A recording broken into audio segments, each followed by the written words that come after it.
Okay, there we go. Recording's in progress. I've just been told. All right. So we have a message, John, that Rodney Jenkins can't hear anything. Well, that doesn't surprise me. So we can say what we like about it. Exactly. I think the problem's your end, Rodney, but then you can't hear me say this anyway. If you can type something into it and say you might to log off and log back on again or something. All right. Okay, so let's crack on. So basically, the proposed title for this was like to do with phases of flying, decision making, and really how to improve yourselves. I did this one. I've done it before, and hopefully this will be slightly better. We'll see.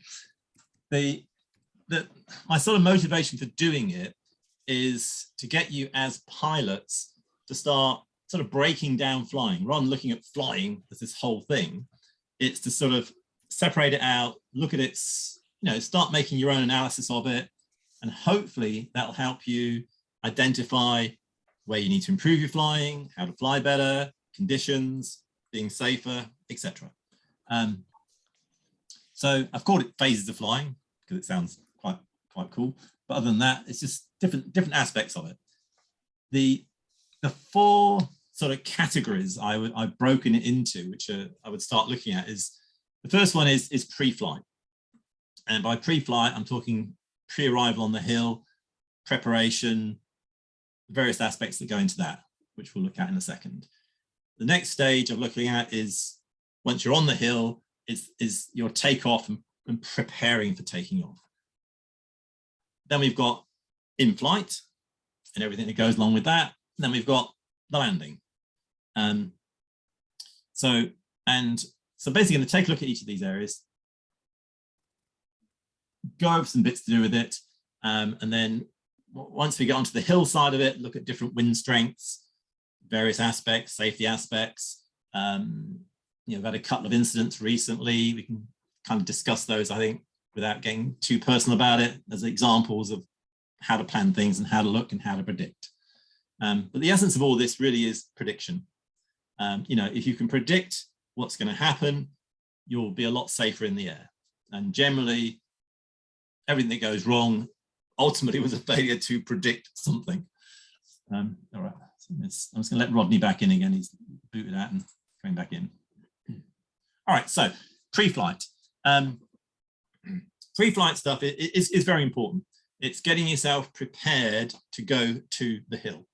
And the more you progress in flying, the more pre-flight you tend to have to do because there's more stuff to get ready. If you're going to be going, for example, just basic stuff, instruments. If you're relying on a Vario, you need to make sure it's charged. So the night before, you've got to remember, plug it in, turn it on, make sure it's powered up, make sure the power's going to it. So when you arrive on the hill, you've got charged instruments. You've got basic things that Robin does for you or presents to you, which is weather. What's he doing now? He's looking ahead for the next couple of days. He's studying forecasts and charts. He's looking at, well, okay, where should we go flying? Where shouldn't we go flying? What's happening? And this is all sort of stuff that you should be doing yourself. They're just key pre-flight things. Even basic stuff, like making sure you've sorted out your sandwiches for the day and you've got fluids and things like that, that you remember to stick your wallet in your pocket. Just basic stuff that as you get, as you do more, as you plan on leaving the hill, as you want to get more adventurous, you want to be prepared for these things.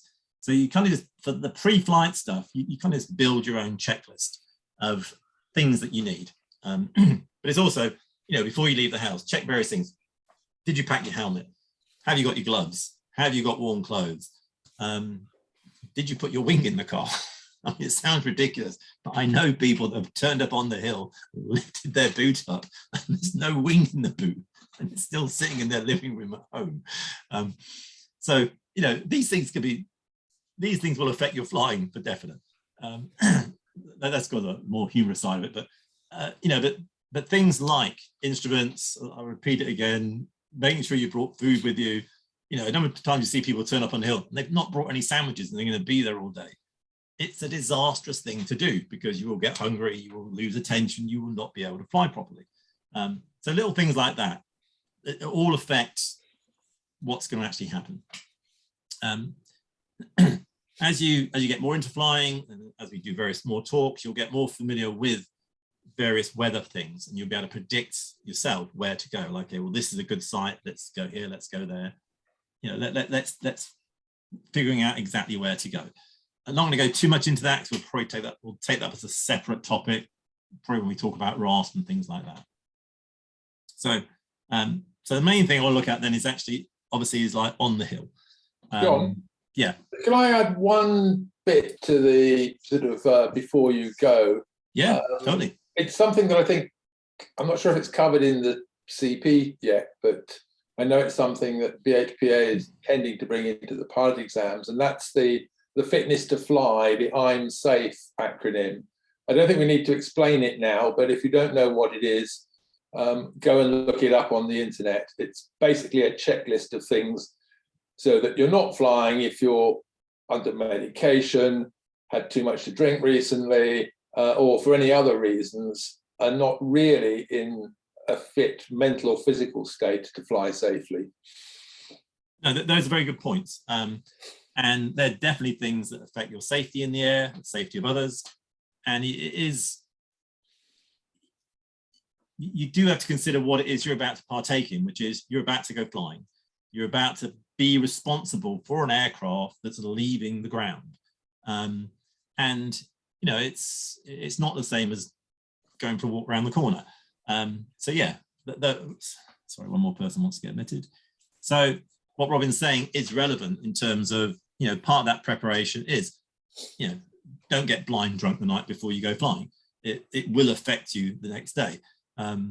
If you feel really under the weather, you've got flu or something, again, you know, seriously consider whether you should be on the hill contemplating, you know, taking off with an aircraft, which is what you're doing. So it's a very relevant points, and you should definitely take a look at those. Okay, so you have arrived on the hill. You basically assessed that you're fit to fly, that you're in good health, you had a good night's sleep, you've got your kit, so you're arriving on the hill. So now we're into the whole sort of pre-flight thing, and one of the things that I go over with in every induction that is absolutely crucial to do is before you do anything, is before you think about flying or anything at all, is a site inspection. Regardless of how many times you've been to this site, you need to do your own site inspection. Now, how thorough it is depends on you, depends on how rapidly you can assess data. But you need to check basic things like check the area you're going to be taking off from. Has anything changed?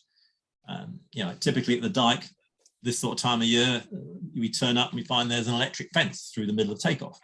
We had it once on Bo Peep where we turned up, and you'll see there's a nice little dog leg in the fence. It had gone. They'd removed the dog leg and put the fence straight across it.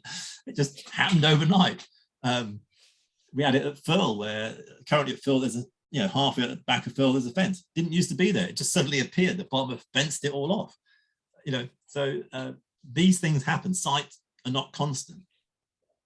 And certainly importantly, part of your site inspection is to look at the landing field area and see what's changed there. Again, the dike, it changes all the time. You arrive one day, it's great. You arrive another day and the farmer's left a tractor in the middle of the landing field. Or he's put a mound of 30-foot manure in the landing field. All of these things happen. And you need to be, you need to look at it, assess it, be aware of it, and adjust your whatever plans you have for landing and stuff based on what you've seen. Another common factor is the presence of wild stock, livestock. Yeah. You can find cows wandering around either the takeoff or the landing field at Mount Caban, for example. Yeah, absolutely. And they may not have been there before. They may have suddenly been released. And certainly the cows at Caburn are well worth taking into consideration. They're not bashful. They have been known to be very inquisitive, and certainly even in terms of, if you're parking in the Caburn car park and you see the cows, be careful how you park. You don't really want to be the car on the end.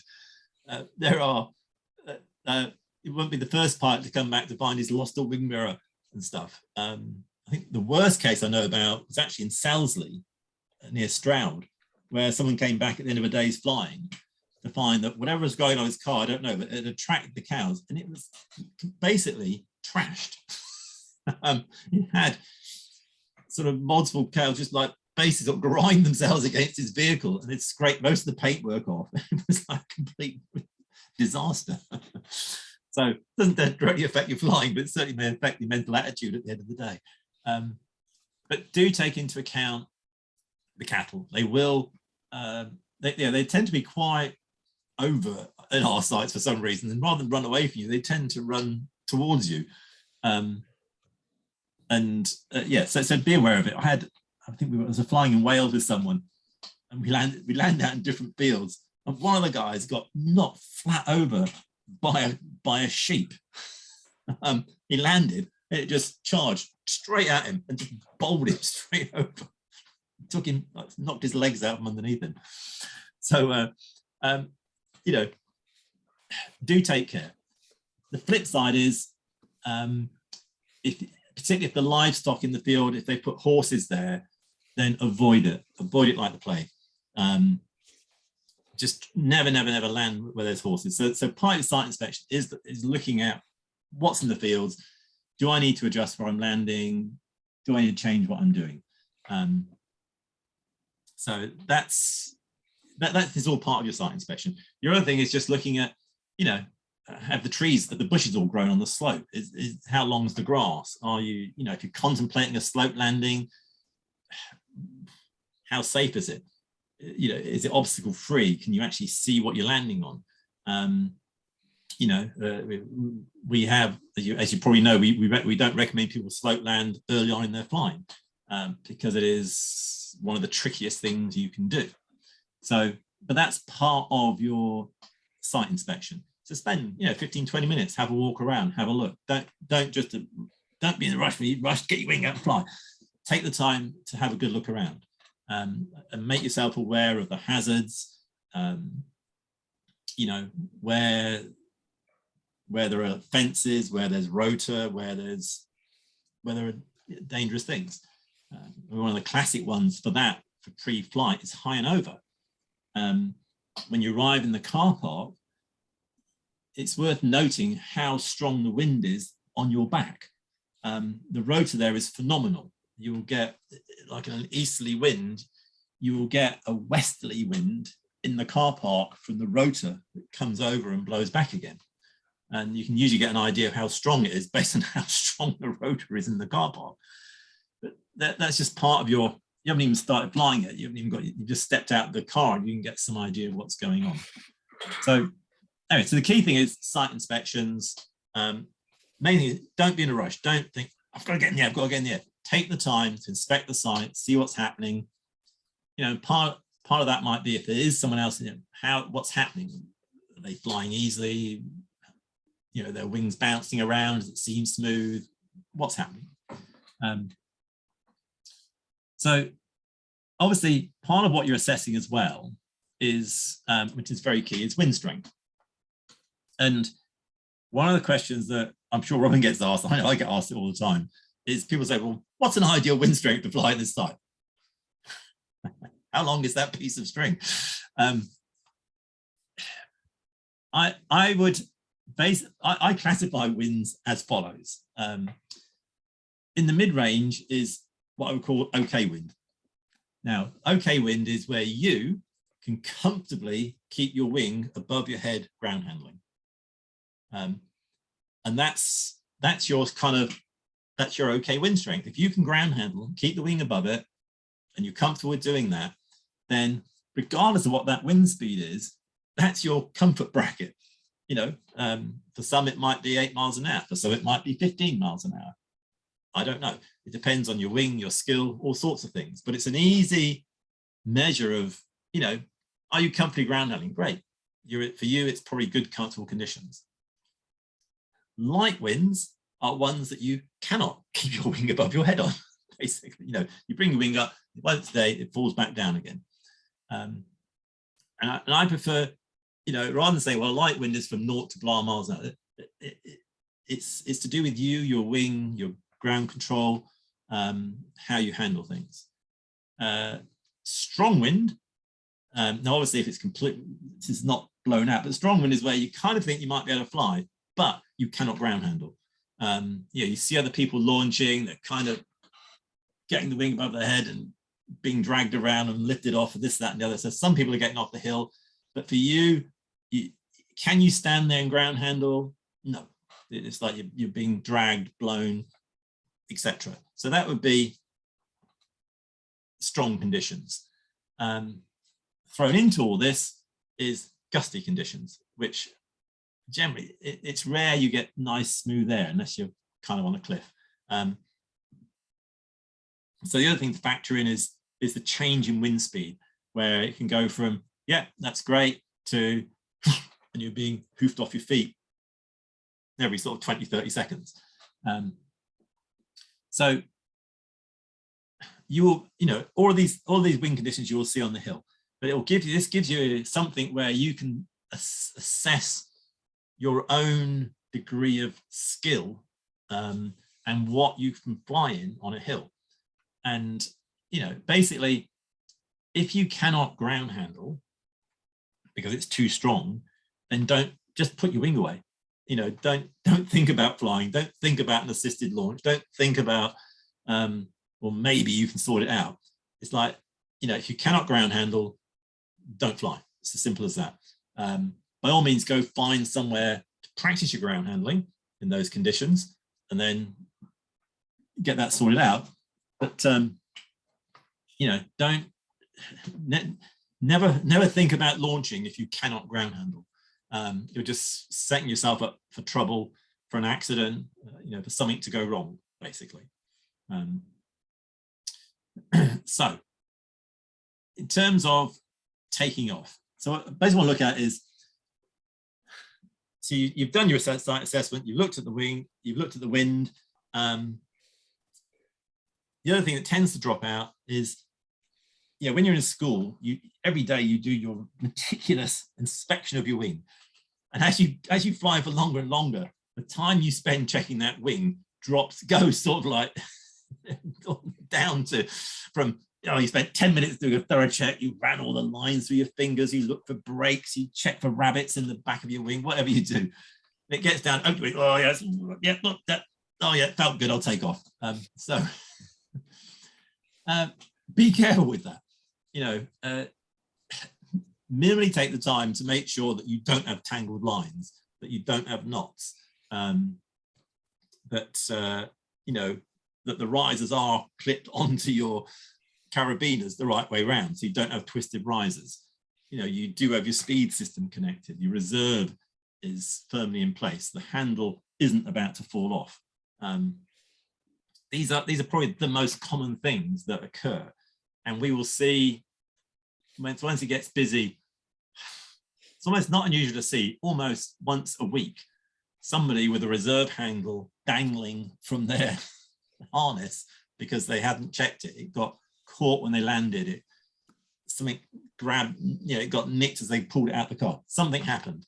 Last weekend was a particular case in point. I'm aware of at least 3 cases where either ground handling or top landing, people's reserve handles came out, their reserve deployed, and they were stuck with no flying until they could get it repacked. Right. Yeah. So it's a real issue. It is a real issue. Not just when you arrive on the hill, but each time you take off. Yeah, and particularly as Robin says, if you've had a bit of a rough landing, you've been dragged at all, so something may have brushed against that handle, check it. In fact, that's probably, you know, relaunching you'll look at is kind of a separate phase of flying almost, but someone you have to look at. But yes, and it's highly dangerous. I mean, taking off with a reserve handle how and your reserve coming loose while you're in the air, it's not a minor thing. I've seen it. I've seen reserves deploy while people are flying. I've seen them catch on things and stuff. It's not funny. It obviously does what it's supposed to do, which is transforms in your entire flight pattern. You've now got two wings, and it's a major point to prevent. And it only takes a few seconds to do so. You're going to check your harness. You're going to check the reserve handle, and you're going to make sure it's secure. That's it. But as Robin says, yeah, I didn't realize there were 3 last week. Those are only the ones I know about. Well, I think I've got to prove my point on that one. So yeah, so to do that prep work. I mean, equally, I mean, I've done it. Getting into a pod harness, and I get in. I think it's all good. Someone has been talking to me when I'm getting ready. I've gone to take off, and I've realised I've misclipped something through. And it's so easy to do. So the other thing I would really advise is when you're setting up, is become Mr. or Mrs. Antisocial. Get into your own space. Just have your attention on what you're doing. And really, if people start asking you stuff, either ignore them or be very polite and tell them to go away, and come back once you've finished setting up, because it's insanely easy to distract somebody while they're in the middle of clipping in, and they oh okay, yeah, and it's like, oh crap, and you realize you haven't done up your harness, you haven't clipped in properly, you've done something wrong. And these are quite serious things. You know, if your harness pops out, if you haven't clipped it and it opens when you take off, you're flying a completely uncertified wing at this point, because it's not designed with a straps this far apart. It's designed for the straps this far apart. So it's things like that you, as part of your preparation, it's part of the discipline it's worth getting into. I'm now preparing to take off. Great. I'm not going to talk to anybody. I'm just going to get this sorted out. Once you're ready, fine. Chat to people. You know, the kit's ready, everything's set up, you're all good. Go for it.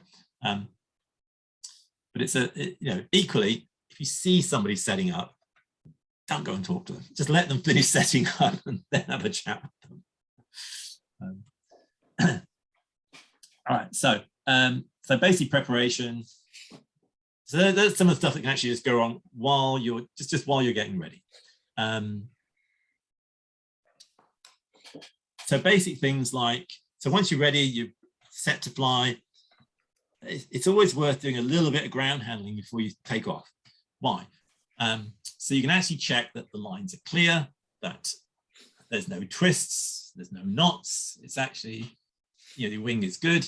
And it all just gets you, it's always worth doing a bit of ground handling. But, if you see anything at all wrong with the wing, or you think there's something wrong, or you think something's not quite right, drop the wing, sort it out. Don't assume it will fix itself in flight, or the knot will pop out, or the cravat you've got will suddenly vanish once you take off, or I don't know, whatever else can be going on with it. Sort it out, abort your launch, stop, get it sorted, now take off again. And it, otherwise it will, again, Rob and I, we've seen it so many times where things go wrong. Okay, so the basic hazards then. So let's just start with takeoff launches. We'll go with the 3 types. We've got light winds, okay winds, strong winds. So light wind launches. What are the kind of, what can you expect to go? What could be the possible problems with a light wind launch? Just unmute yourself and we'll. Andrew. Not taking off, just continuing down into the fence that's in the way. Yeah, that's definitely that's definitely a hazard. Absolutely. And I've seen people do that, running straight down the dive, boom, straight to the fence. It's like not launching. Flaps and canopy. Yeah. Just yeah. doesn't inflate. Yeah, Yeah. totally. So you've got, because there's no wind, it's now, or it's light wind. The what's generating that lift is you running, basically. You're creating the airspeed. So what else? So basically now you're doing something. You're running fast along a hill, pulling a wing up. So what else could go wrong in these situations? Something goes straight over you. Yeah, Yeah. but just from you yourself, what's one of the main hazards you could run into Trip. at this point? You run out of space to take off. You can run out of space or just falling over. Yes. Yeah. Yeah, just yeah. And it is something to really take into account, is that when you do, if you're doing light wind launches, is you're going to have to run, be prepared to run and take a good look at the surface you're running on and make sure it is clear. You're not going to trip over something. You're not about to sort of plow headfirst into whatever's going on. You're not about to shove your foot down a rabbit hole and break your ankle. Things like this. I mean, to be fair, most things that go wrong in light wind launch are sort of the self-induced ones where you don't bring the wing up correctly. It drops over your head. You don't, instead of taking off, you run into the fence, all that sort of stuff. But just think, you just take a look at those aspects of it and figure out what could go wrong with it. I'd add a couple of points just from observation, and it's the case whether you're doing a forward launch or a reverse launch into lightish winds. The first of those is not keeping tension in the risers. That when you get the wing above your head, it's only flying if the harness is directly connected to the wing through tension in the harness through the risers. And the second, which people do without realizing, is applying brake. So keep your hands up high when you're running and trying to take off. Yeah. And that point on the tension in the lines it's actually quite a key one, because also, certainly in light wind, you can even sort of, if you sort of stand up too quickly or elevate, you can take that tension out of the lines and the front just goes, basically. So yeah, keeping tension in the lines in strong winds, it just happens because you're going one way and the wing's going the other. In light winds, you're generating that, so it's down to you to create that tension. Cool. Okay. So the other aspect. So then, if we look at the next layer of wind, which is, and this is kind of the easiest launch, which is where you're happily standing there, you can ground handle, you can keep the wing above your head. Those are great conditions because you can stand there, you can ground handle, you can keep the wing above your head, which means you can be totally prepared to launch. It's not a sudden rush. You're not, oh, I've got to take off now. It's like, okay, I've got the wing, I can see what's happening. Great, I can look around. No one's taking off, no one's landing, no one's flying in front of me. Okay, I can now launch. And I would also say, baseline, sorry, just going back to light wind launches for a second. You also have to have a bit more prediction with a light wind launch because it is a commitment. You're going to pull that wing up and you're going to run and take off. And you can abort part way, but it ain't fun. It's not the best thing to do. So you need to know that you've got enough time to go from where you're pulling the wing up to where you think you might be launching. And there's a window there to actually take off into. So just factor that in as well. To be fair, in light winds, what you probably don't have is a lot of traffic in front of you because it's light winds. So that's not normally a lot of other pilots that are going to get in the way. Okay, so the other, so in terms of launching then, so the other hazard that you do have to look out for is other pilots in the air. And you've got basically sort of three categories of that. So you've got other people who are about to launch, and it's usually, especially like someone like Bo Peep, where you've got the main takeoff. Basically, people could take off all along that ridge, and it's good. You know, if there's two of you about to go, just tell the other person, say, just make a decision who's going to go first. Let the first one go, let them launch, and then take off. It's safer than both of you trying to launch at the same time. So there's now two of you trying to do stuff in the air close to the hill. So let one pilot go, whichever one it is. Then once you see they're safely away from the hill, then take off and follow them. Your other main obstacle is pilots already in the air.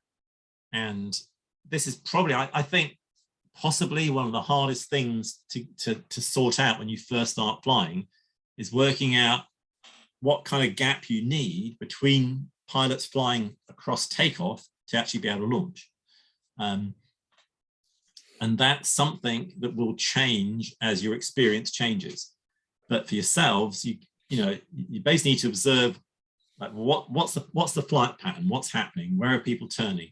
Okay, how much gap do I think I need to be able to go from here, launch, get into the air, and not fly into somebody?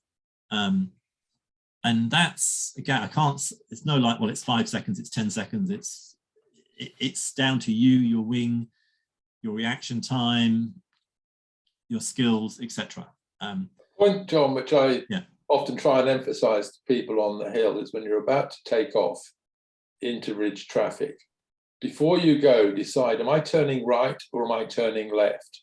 Because that will affect the way the traffic on the ridge impacts you. If you turn left, you might be flying directly at somebody, whereas if you turn right, you're flying 10 yards ahead of them, because you're both going to be flying in the same direction.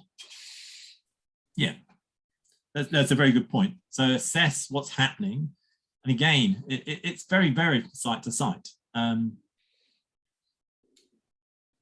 Just in terms of the airflow and which way you know, like for example, at the dike, launching and going right is not always the best option, because it's not often where the lift is. You sometimes have to go left. So, but bear in mind that if you launch and go left, that you do need to push away from the hill, because approaching pilots will have right of way, which I think maybe is part of the point Robin's making. So if you launch and they're going right, then you've got the hill on your right. So, you know, you can tuck in a bit more, and it's probably an easier launch and easier getaway. But that's all the sort of stuff. This is all part of, you know, looking and assessing at what's happening and decision making. But yeah, that's it. But I would emphasize, I would definitely take up on Robbie on that, which is, don't just launch. You know, while you stood there and you're getting prepared, have your initial flight plan sort of worked out. Okay, well, I'm going to take off, looking at the traffic, I can see the way it's going. My best plan is to go push out about 50 meters, then go left, and, you know, follow the ridge down to a turn point 100 meters away. Because now you've got a flight plan, you've got the initial thing set up, and that will actually help you get away. And you will be more decisive in the air. People will see that you've got a plan. It is more obvious on that point. All right. So the other wind condition then is strong wind. My general advice at this stage of flying is, as I said earlier, I wouldn't even contemplate strong wind launches at this point. If you cannot ground handle, I just wouldn't, until your skills improve. I mean, it's kind of, it's always the same, to be honest. All that happens is that as your skills improve, you can actually ground handle in stronger winds, which means you can now launch in stronger winds. I don't think there's ever a situation where you should launch if you cannot ground handle in that wind strength. It just isn't advisable. Mainly because you are going to have to land at some point, and you know, the odds are if the wind is strong, it'll still be strong when you land. It might be stronger if you cannot ground handle and you're trying to land, then inevitably you will end up getting dragged. So you just have to think with that from a launch point of view. So I'm not going to go into sort of strong wind launch techniques. That's something we can sort of coach on the hill. We can get you used to stronger winds. We can get you handling the wing. But for now, I mean, seriously, if it's so strong you cannot ground handle, just put your wing away. I mean, that would be my advice. Would you agree with that for the boat, Robin? Does that? Just another live example from last weekend with a Red Ribbon pilot who's not on the call today, who took off in strongish winds. It was perfectly flyable. But then instead of pushing out from the hill, kept applying some brake and flying slowly and getting blown back, and never really got the other side of the fence, and ended up landing and getting blown back to the back of the top landing field. Right. It wasn't too strong, but the pilot concerned was flying too slowly. Right. And that's a real risk. Yeah. So I think we can, that's something we can generally look at as well, which is how far, once you're in the air, speed, how fast to fly. The final thing I want to talk about on winds and takeoff is gusts, wind gusts. As I said, it's very rare you're going to arrive on a hill, there's going to be this nice, smooth, laminar air which stays the same speed for the entire day. Doesn't happen. Well, maybe in winter it happens, but certainly for the next 6 months, we're getting into thermic conditions. Thermals mean that you've got pockets of air rising and sinking in around the hill. And you're going to get gusts. You're going to get wind gusts forming. Wind strength is going to go up and down by anywhere from 5 to 10 miles an hour. And it can phase in and out. It might be every 30 seconds. It might be every 10 minutes. You have strong wind, light wind, strong wind, light wind. And part of that site assessment is actually trying to get a feel for what is happening with those wind conditions. And you what you have to look at as well is, because you'll often get what was commonly called punter's gap, where it's actually the wind is really strong, but every now and then it drops to a point where you think, well, I could launch in that. And it's a question of, well, maybe you could launch in that, but do you want to launch in that and then put yourself in a condition where you're in air that you actually cannot go forward in? So, and you're now going to have a horrendously rough, bumpy flight in conditions you don't really want to be in, where you can't actually land because now the wind's too strong. So watch out, be aware of gusty conditions, and watch out for, say, a gust can be every few seconds, every few minutes. It'll vary based on the hill, the conditions, and what's going on. And just take a look at, for the wings that are in the air, what are they doing? Are they mobile? Are they moving about? Are they pinned? Like what's happening with them? Because that's what's going to be happening when you take off. Basically. It's also a factor to take into account when looking at forecasts. Yeah. I quite often get messages saying, it looks flyable tomorrow, the wind's 11 miles an hour, bang on the hill. And my reply is, I don't think it's suitable for you because it's forecast to gust between 11 and 23 miles an hour all through the day. If you get off the ground, you may not land safely. Yeah. No, so gusts are a very, very, very important point. And they'll tell you, like, if you go to the Met is very simple. It'll tell you the basic wind speed, and it'll tell you gust strength. You can keep it as simple as that. And if it's a very strong gusty day, with that much variation, you don't want to be flying. If the wind is going from 11 to 20 miles an hour, it is not going to be pleasant. that we can assure you. When you're in the air, it's going to be horrible. It's going to be rough. It's going to be bumpy. You're going to be all over the place. Because you've got that switch in speed over the wing, so the wing is not going to be stable in those conditions. Do look at the weather. Do look at those things. Do look how gusty it is.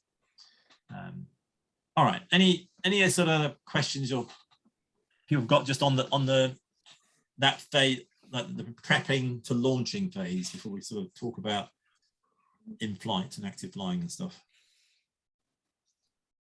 Yes, I've got a question, if I may. Yeah, absolutely. What about where it's light conditions and it's gusting, and when the gust is on, that's when the wind is in the nice zone, and obviously when the gust is off, it's still.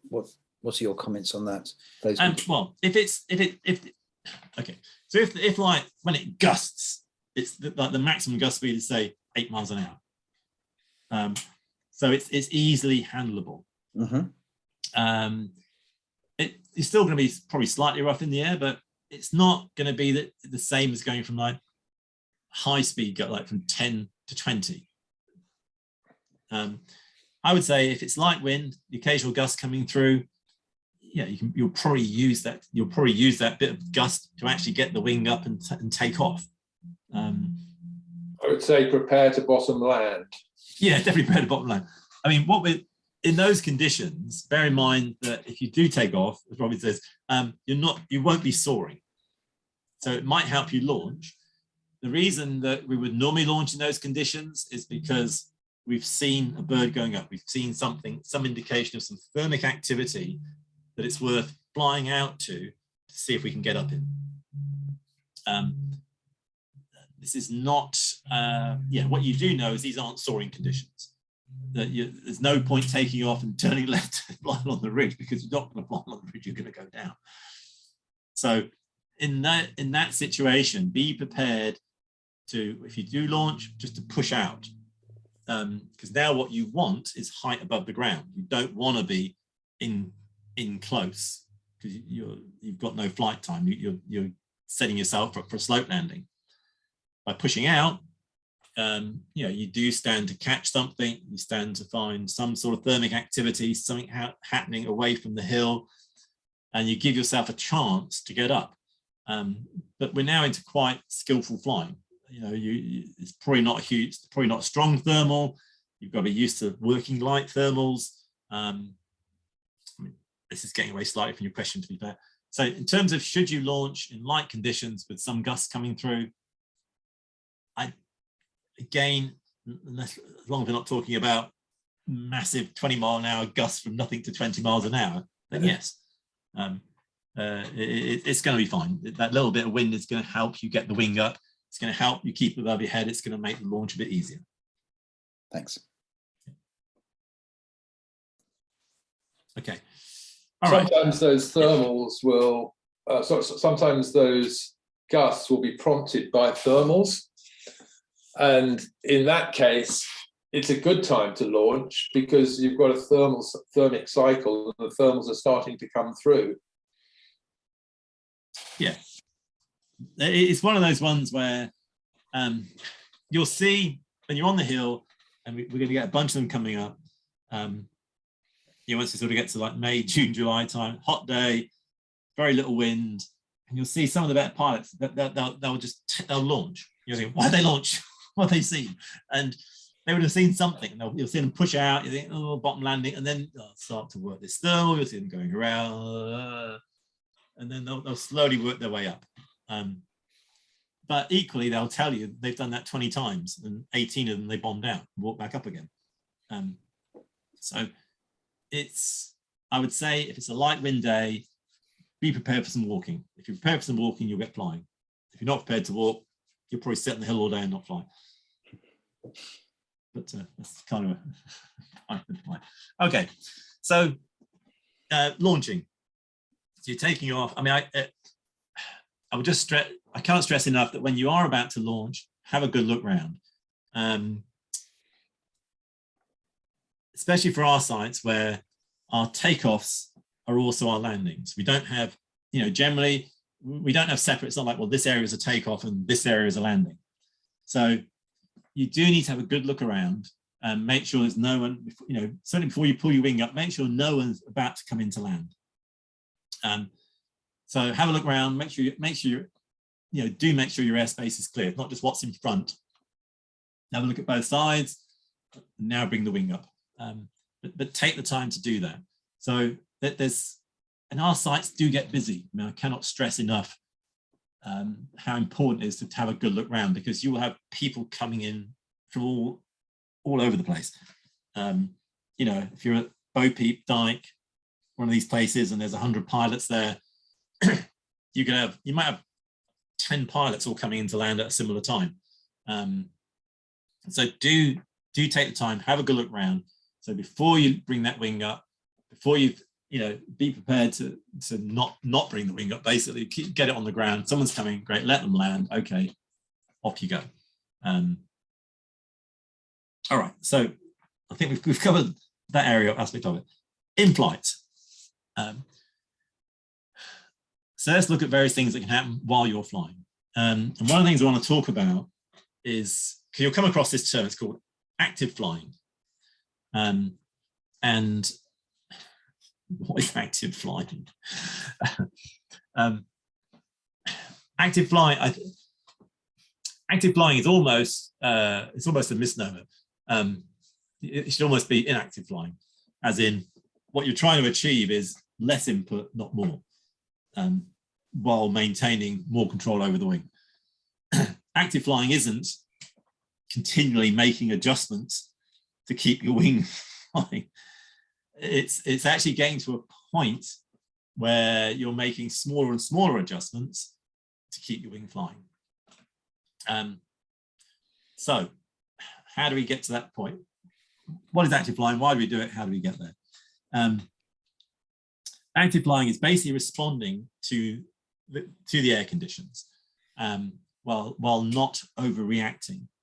And when you first start flying, it's very tempting to try and react to everything that happens. You know, you feel the wing, it's like there's this, and you'll sometimes see new pilots making lots of brake movements. It's like, oh, the wing movement, oh, this is, oh, and it's you're basically not allowing the wing to fly. And certainly, you know, if you're on high end A, low end B, the amount of input required from the pilot is actually minimal. And generally, you know, if you've got your hands in a sensible position, which is hands up rather than hands down, you know, you're flying, wings are generally designed to be flying fast, not slow. So your hands are up with a small amount of brake on, so you can feel what's happening. And you basically, you know, for all the small disturbances, things that go on, you're kind of ignoring them and just flying. If you start trying to react to everything, you will almost certainly make the airflow over the wing worse and make the situation worse and create like a really bumpy flight. But there's a balance. Having said that, you know, if you see your wing collapsing, don't go, we said in the talk, I really shouldn't be doing much, so I'll just let the wing collapse. So there's a balance to how you react when you react. Now, this isn't an SIV course. I do strongly recommend at some point you all do an SIV course so you can find out about it. But, you know, something Robin mentioned earlier, again, something we see a lot is you see I think the biggest problem with when people first start flying is they definitely fly with too much brake. Would you agree with that, Robin, as a general thing? Yes. When you're flying, you've basically got 5 inputs. You've got a left brake, a right brake, weight shift left and weight shift right, and a speed bar. And everything you do is through adjustments to those. I think another common failing is for new pilots to regard the brakes not as a control, but as something to hang on to. It's the harness that's holding you attached to the glider. You're not holding the brake handles for security. You're holding them lightly to feel the wing above your head and as controls.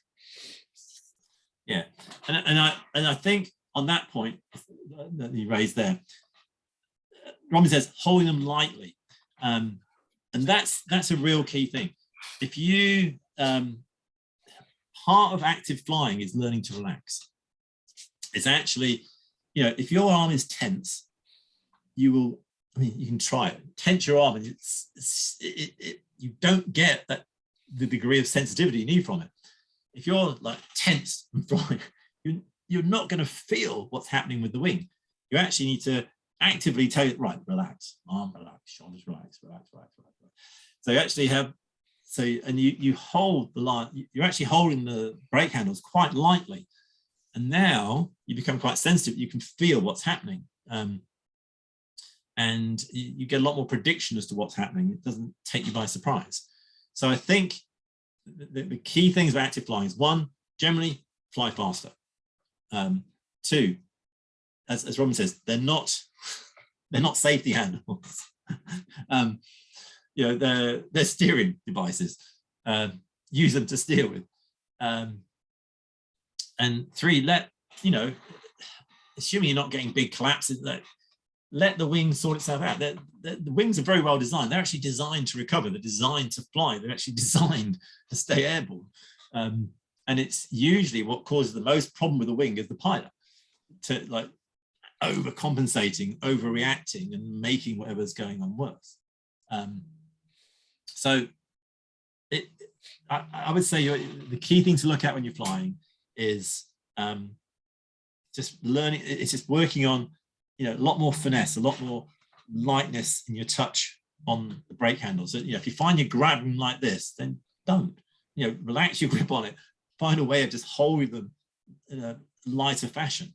And also, you won't get tired so much. If you're tense and you're flying, you'll get exhausted really, really fast. If you relax, you'll actually find it's a lot more pleasant. You know, you won't get tired so quickly, and you'll have a better flight. So that's like the mechanics of it. The other thing about active flying is observation. I really cannot stress this enough. And you've got other pilots. You know, your observation is you're playing this kind of like game of 3D chess with all the pieces all moving at the same time, and you have to start predicting, you know, where people are going, what they're doing. Part of that prediction is following air law. Those are our rules. Now, I don't know if there's anybody on here. Hopefully it wasn't. On the weekend, I had like a good example of where someone who was they kind of forgot an air law, and they thought what they did was a much better idea. We were flying at the ridge to my right. We were approaching. We were probably 100 feet above it, with loads of distance between us. So I could allow for anything to go wrong. I did what you're supposed to do. You know, if you're approaching, you're both supposed to brake right. So I brake right. The other pilot brakes left. Now, I'm guessing what he basically decided that he was going to go and land because the ridge is on his leg. So, and that was his plan, and he wasn't going to change it. So when I broke right, he's like, "Oh no, I'm going that way." So he brakes left. And to emphasize the point, just in case I hadn't noticed it, he stuck his left arm out and pointed, and that was the direction he was going to go in. Now, signaling which way you're going to go by pointing is not part of air law. Air law is a series of rules and agreements that we stick to, and it is very important in the traffic we fly in to adhere to those. And if you're approaching, you know, regardless if, well, I wanted to go that way, no, it's like you both have to brake right. It's as simple as that. Do not deviate from that. You know, and I've had this, it happens quite frequently where you can see someone's like, I'm going to go that direction. That's the way I'm turning. Why is he turning the same way as me? Oh, I don't know. I'll just keep turning that way anyway. So active flying is looking at what's going on. It's following air law, and it's being predictable with what you're doing. But don't stick your hand out and point as to which way you're going to go. Just apply air law. That's definitely key. All right, so observation of other pilots, seeing what's going on. The other thing about active flying is obviously observing what's happening with conditions. Is it getting gustier? Is it getting less gusty? What's happening with the wind? Is it getting stronger? and things like that. So they're all definitely key things to take into account. Any questions so far? Okay. One of the things we'll mention briefly, but again, it's not an SIV course, but I'll just cover it briefly. Collapses, simply because, again, over the next 6 months, the chance of getting a collapse while you're flying is going to increase. Why is it going to increase? Because we're flying in more thermic conditions. Why do thermic conditions mean you're going to get a collapse? Because, what is a thermal? Thermal is this bubble of air that's rising. So this air's going up. So what's happening to the air around it? It's going down. Yes, you can't see the rising air, sinking air. So that interface between the two, where you go from the sinking air into the thermal, if you're not actually committed to going into the thermal, you're going to find it's going to be rough. You're going to get collapses. You're going to get depressurizations in the wingtips. All that sort of stuff's going to occur, and it's kind of almost worth getting used to the fact it's going to happen, and definitely not overreacting to it. So it's not uncommon for this time of year to find that that's your wingtip, that it will just kick in. You'll fly through the edge of a thermal, it'll depressurize, and it will just plop down. Inevitably, it almost immediately, as soon as you fly out, plops back out again. But it's important when it happens, you don't overcorrect at that point. So I would, if a wingtip goes, especially on the wings you're flying, it's not a major issue as soon as it happens. I would actually just wait and see, give it a couple of seconds, maintain your flying, hands up, and you'll probably find the damn thing will pop out without you having to suddenly brake or do maneuvers or get into other things. It's probably going to sort itself out. If it's, if it doesn't, and it's a kind of a major collapse, then we're kind of a little bit into SIV territory. But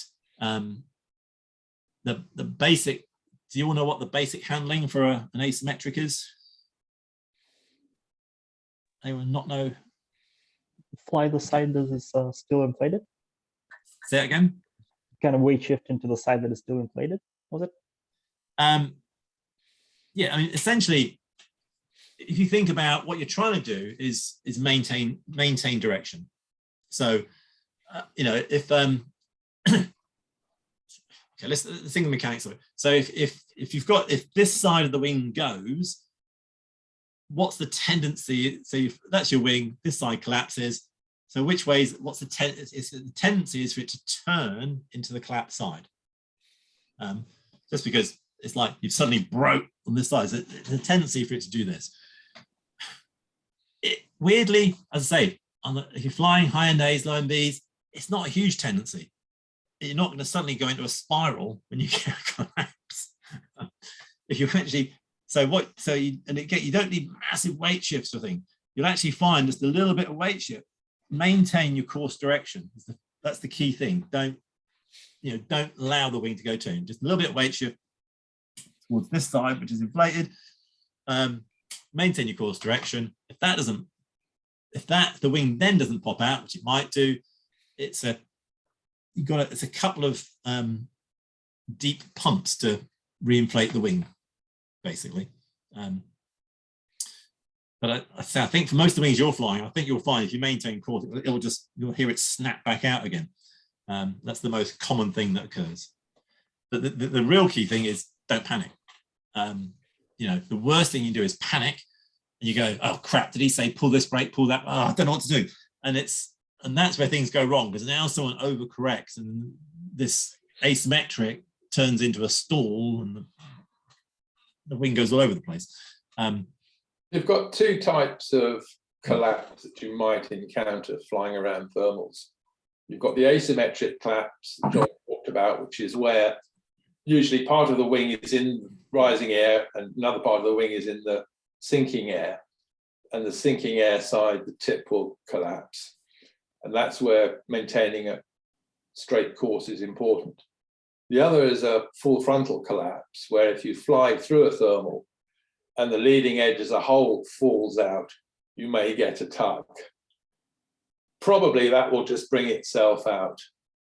But if it doesn't, again, a snap on both brakes will just bring the wing back behind your head a little bit, reinflate the cells, and then hands up and fly away.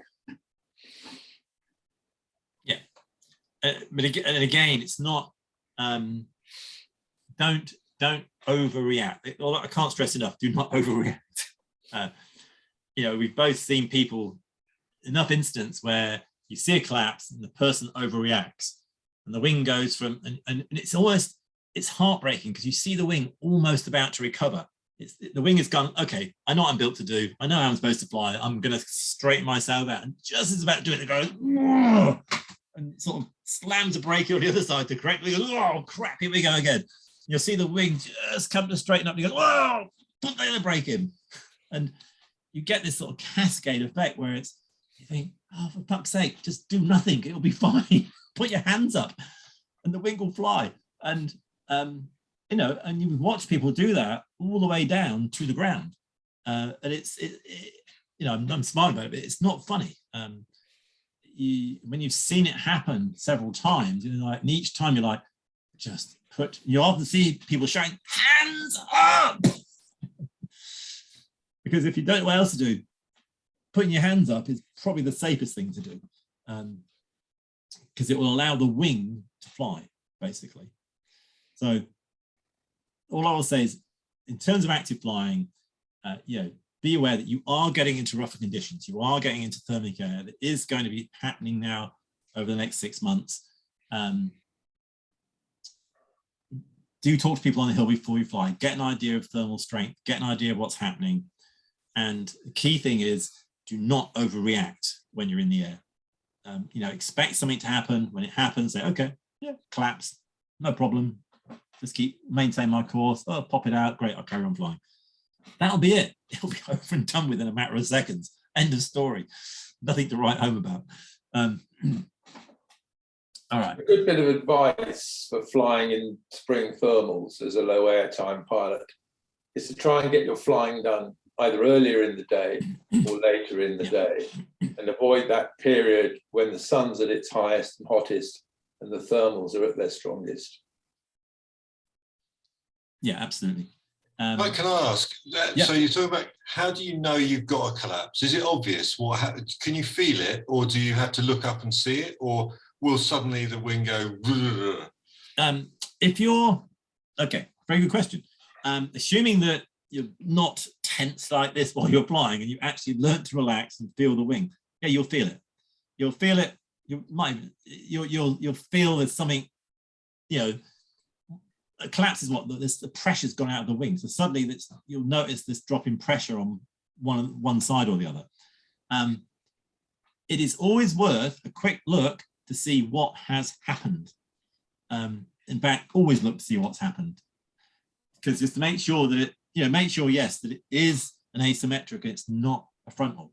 So you don't want to be thinking it's a full frontal and handling it when it's actually an asymmetric, and vice versa. Because you will just make the situation worse. So yes, have a look.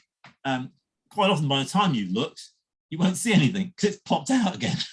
You look at one side, look at the other, like, oh, what's that? It's gone. And it's bang. And sometimes it really is as quick as that. It's in, it's out. And sometimes what you actually hear is the snap of the wing coming back out again. You're flying along, you lost it, you hear this, and it's like, it really is it's like, the lines have just gone tense again. You think, oh yeah, had a collapse. Great, I'll keep on flying. But yeah, so it's, in terms of noticing it, that's what you'll learn from your active flying. That's what you'll learn from developing some sensitivity with your wing, from not being tense when you're flying, and starting to feel what's going on with it. Does that answer your question? Sorry, I'm not sure that's. Yeah, thank you very much. Yeah, cool. All right, good. So the other, obviously, the other thing to watch out for when you're flying are other aircraft. Obviously, there's other paragliders in the air. Paragliders are kind of okay for us because we're also flying a paraglider, so we're familiar with the speed, the turning rate, various things to do with it. It's when you introduce other craft into the air, it can start to get a bit more complex. And bear in mind on our sites, you know, we have hang glider pilots flying as well. And hang glider pilots, they're flying hang gliders that are traveling faster than your paraglider does. So it is well worth watching a few hang gliders in the air and seeing how fast they go, how they turn, what their turning circle is, to get some idea of predicting where they're going to be, because they'll come around much quicker than a hang glider will. So that's just something to be aware of and something to look out for on the hill. The other thing we fly with is, you know, next, like at the Dyke, particularly Dyke and Bo Peep, there's modelers. There's a modeler's bowl, you know, to the right side of our takeoff, and the modelers fly partway along the ridge at Bo Peep. And you need to be, you know, we don't own the sky. You know, they've got as much right to be there as we have. So you do have to respect the fact that they have a space, they are flying model aircraft, and also realize they're not in the model aircraft. You know, you're on your wing, you can see what's happening. They're on the ground with a perspective difference of them to the aircraft. Their ability to judge distances will not be the same as yours. And it does go wrong. I've seen collisions with gliders and model aircraft. I think the worst one, well, it didn't turn out that bad in the end, but it was a model aircraft flying over the bowl at the Dyke. Someone through the space where the model aircraft was, so it shouldn't have done, collided with the model aircraft.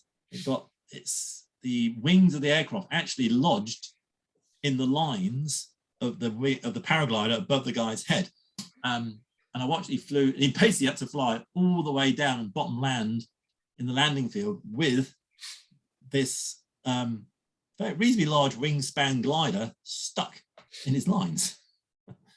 Other than obviously probably breaking this poor guy's thing and messing a couple of lines up, he was actually fine. But that could have gone horrendously wrong. And then there was another one I saw at Bo Peep last year, where somebody was teaching someone else to fly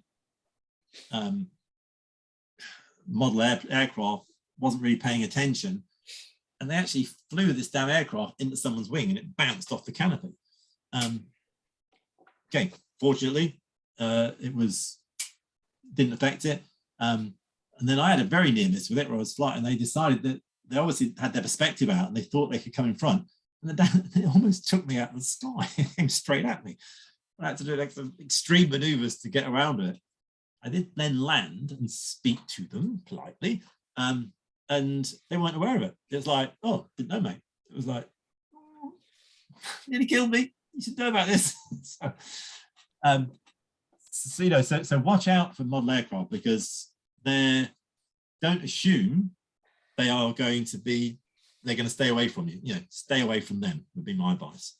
It's not a problem on Southern Club sites, but it's a very real problem flying in India in the Himalayas, and that's birds of prey.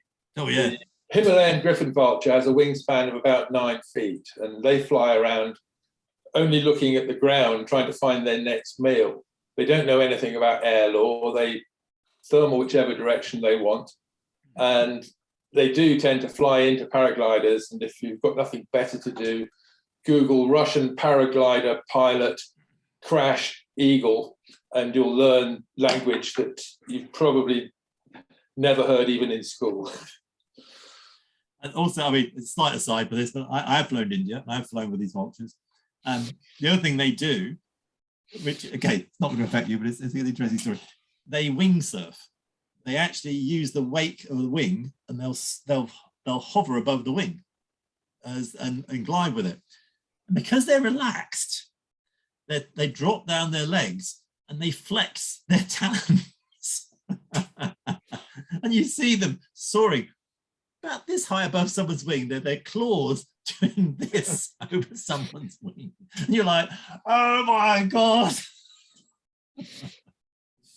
But yeah, I learned to shout at them very loudly when they came very close. I was like, yeah, no way, mate. On the one hand, you want to follow them because they can find the thermals. On the other hand, you don't want to get too close because they probably haven't seen you. No. I mean, we don't have that problem in the UK. We fly with birds. We obviously, you know, I mean, it's rare. Do I know anyone who's flown into a bird in the UK? I don't. Doesn't mean it's never happened. I honestly don't know anyone who's flown into one or had one fly into their lines. I think they must be a bit more observant in the UK than over there. Okay, so occasionally we get drones. They do occasionally a bit of a problem. I mean, my advice is if you're on a flight, one of our sites, and someone's flying a drone, go and have a polite word with them, and just say, look, this is a site we're going to be flying. I'd appreciate it if you went somewhere else with your drone and you were not flying in and around us. They're generally okay, but that really is my advice. They can be bloody hazardous because they get, especially if someone's being clever with their drone. So feel free to go and talk to them politely. Usually they'll go somewhere else. One of the things you should be aware of with the drones, unlike an aeroplane, they can turn any direction at any time. A plane is more predictable. It has to fly forwards most of the time, so you know it's limited to going forwards from where it is to the left or to the right, rather than a drone which can go directly up, directly down, left, right, backwards or forwards. And so obviously you can't predict where that's going to go. The plane has to have momentum to go in a direction. So it's like a paraglider. You know the bloke in front of you is not going to come backwards to you because he can't come backwards. So, and that's the same with the planes. But the drones, obviously, they can go anywhere very fast. Yeah. So it's a very good point, is the unpredictability of it. So that's what I really do suggest. If you're on a site and someone's flying a drone, go and talk to them. John, we've got a question here from Lydia in the chat. Do the model aircraft follow the same air laws? My experience is yes. Again, I talk to them. I'll go, if it's either on the hill and there's someone near us and I'm not flying, I'll go and have a chat. And they actually appreciate the fact that occurs. But I will go back to my earlier point, which is what they are limited by is their perspective. They're on the ground looking up at a model aircraft that's, I don't know, 100, 200, 300 feet away. They're not in the model aircraft. So their perspective of what's behind and what's in front can often be wrong. So that's why what I don't recommend is engaging with them on the basis that they will suddenly follow air law. My advice is avoid them. A point to bear in mind is that whereas we've had study and exams and air law, many of them haven't. They've gone out to a model shop, they've bought something, it may be their first day on the hill, they don't know air law exists, far less what it says. In all fairness, now you have to take a CAA test in order to fly one.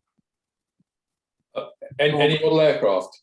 Yes, yeah, you have to take a CAA test, but it's pretty basic. What you have to bear in mind, though, is on the hills around where we fly, that they're not under any club supervision. Anybody from anywhere can turn up and fly on those sites. Unlike where we have to belong to this club, they don't. I can go with my model airplanes on any site and fly. I wasn't aware of that for model airplanes. I know there was a requirement for drones, but there are small drones that are exempt from that.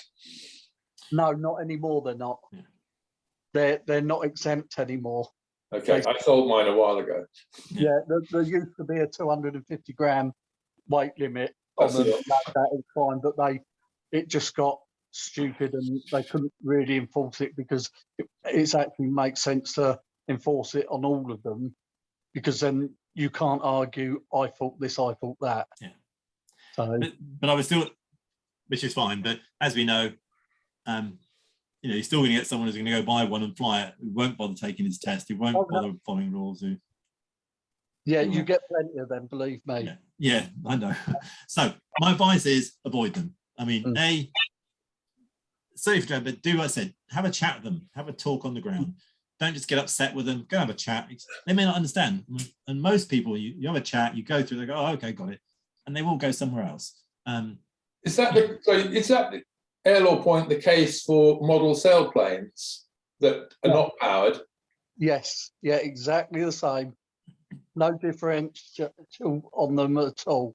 I mean, I've flown them for years, and I've got, you know, over 4 meter wingspan models, and you obviously have to be pretty careful. If you hit someone, you'll kill them. You know, they weigh sort of 7-8 kilos, full carbon fibre, and they can travel in excess of 300 miles an hour. My experience was those balsa wood ones that you buy with a rubber band for 7 and 6pence. Yeah, they're a bit grander than that though.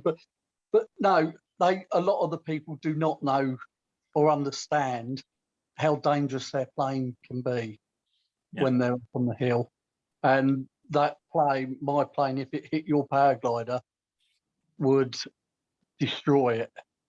It would destroy your paraglider. Yeah. And So I think best advice is stay clear of them.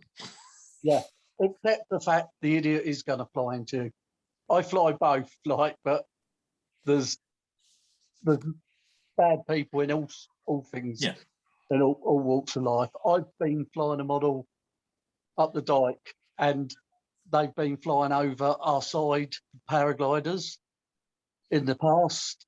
I've gone over to the hang gliders site and spoke to someone over there who was running years ago, had a word with them, and he said, no, that's fair enough. He said they shouldn't be going over that side. And he said something to someone at the time, and they stopped flying past the poles. Yeah. There's no white poles over the other end of the car park, basically. Cool. So I think, just without getting too much stuck on model aircraft, but they do exist. They are on our sites. Be careful, avoid them. That's really the advice, is stay well clear of them. Allow for the fact that they won't necessarily know exactly the right distances and everything, and just give everybody plenty of space. And also bear in mind, they do have a right to be there as well. It's not just, they're not taking over our air. They have the same rights we do. I'm conscious that we're having a few people leave and we're fast approaching 9:30. The time's gone very quickly. We generally try and keep to 90 minutes. I'll just, so it's, we'll cover a couple of things. Final bit of this is obviously the phase of flight is landing. I mean, that's almost an entire subject in itself, but very briefly. So again, for landing, let's just look at the three basic conditions: light winds, okay winds, true strong winds, and look at the quick look at the hazards involved in all three. So light wind landing. What's the main problem you're going to run into with a light wind landing? You come in fast. Yes, yeah. Regardless of whatever direction you come in, because there's no wind, you're coming in at your wings trim speed. So you're going to be coming in faster than you normally would, in terms of ground speed. So the biggest problem with, almost with any landing, particularly light wind landings, is the tendency for pilots to brake way too early, to actually start they try to slow themselves down while they're in the air. And it's a really bad idea. We see people all the time storing their wings 5 to 10 feet above the ground, because they've like, oh, I'm going too far, I'm going to slow myself down, and they start applying brake while they're in the air, and they stall it. It's, you know, if you talk to your previous instructors, have a look at like Greg's videos and things like that. And what you'll see in light winds is you come in, you're coming on trim speed, and you need to, you know, as you approach your landing, you're flaring to give you that little bit of lift just before you touch down. You know, do not slow yourself down in the air because it's light wind and you're trying to reduce your ground speed. I'm sure that's subconscious what people are doing. They're seeing the ground going fast and they think, oh, I've got to slow down.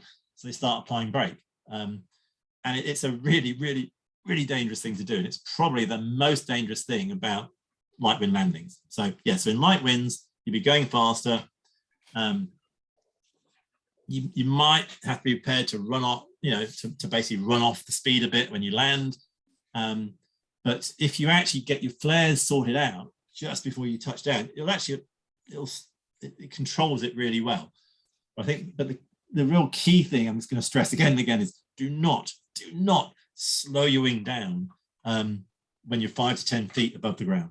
It's really, really dangerous. You know, dropping 10 feet like a stone isn't funny. You will break something. That's probably the key thing I would say on that. The other side of the spectrum is if the wind has really picked up, and to the point where, you know, as you come, you're basically going backwards as you come into land. You're gonna have to be prepared to do whatever you need to do to get that wing down fast. You basically, you know, the wind is strong. You've got to get your wing down on the ground, you facing it, running towards it as fast as you can with whatever technique you can do.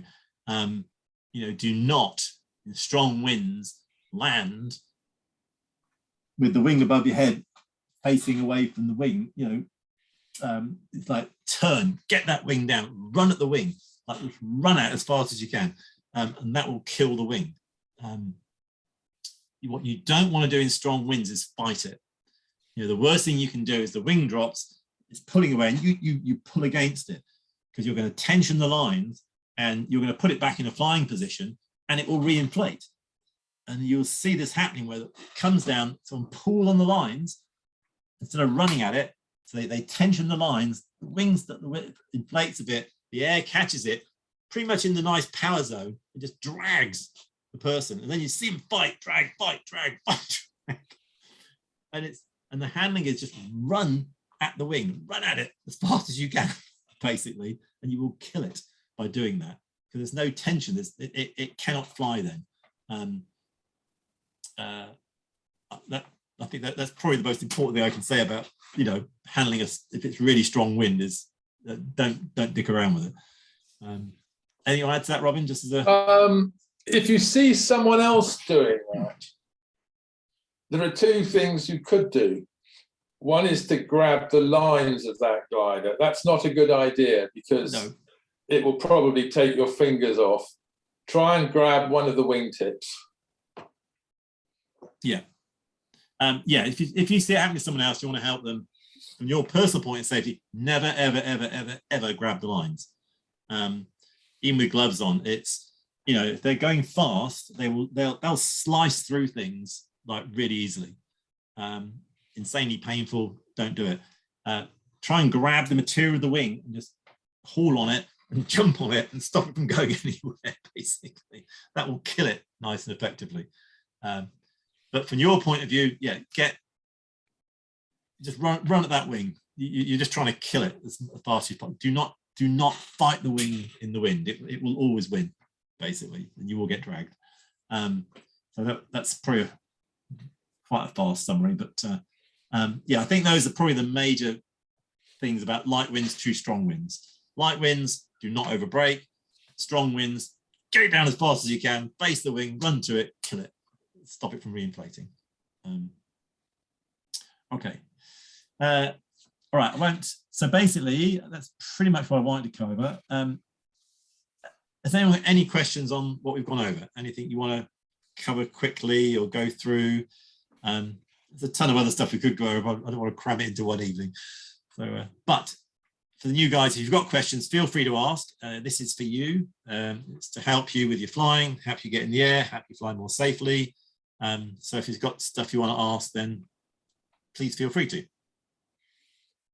The plan is to do another one of these the end of April, the last Thursday at this time. As John said, we're going to try and organise some physical get-togethers as well.